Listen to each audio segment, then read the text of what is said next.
Hey guys, what's up? So in this quick video I'm going to show you how you can do the Stewie Griffin filter trend on TikTok. So for that, if you are looking for the effect here in TikTok, you will not get the effect here because this effect is from Instagram. So you need to have Instagram in your device. So once you have Instagram, what you can do, just visit this website. Link to this website I'll give you in the description box below. So here in this website you will see link to the filter. Just tap on the link and open it with Instagram.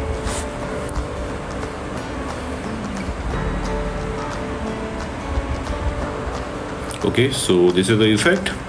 So what we'll do here, we'll record a video here in Instagram and we'll save the video to our camera roll, and from there we can use the video in TikTok. So let me record a small video.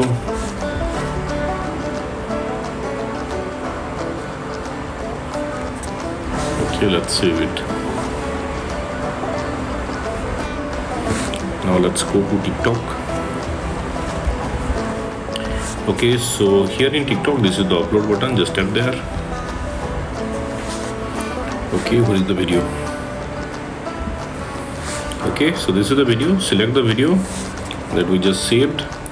Now hit next. Hit next. Okay, if you want to edit something, you can do it here. Like you want to add music, you can do it. If you want to add some sticker, you can do it. And once you are done with all editing, you can hit next. And now you are ready to share it to TikTok. So that's it guys. Likewise, you can do this Stewie Griffin filter trend on TikTok. So thanks for watching the video guys. See you in the next video.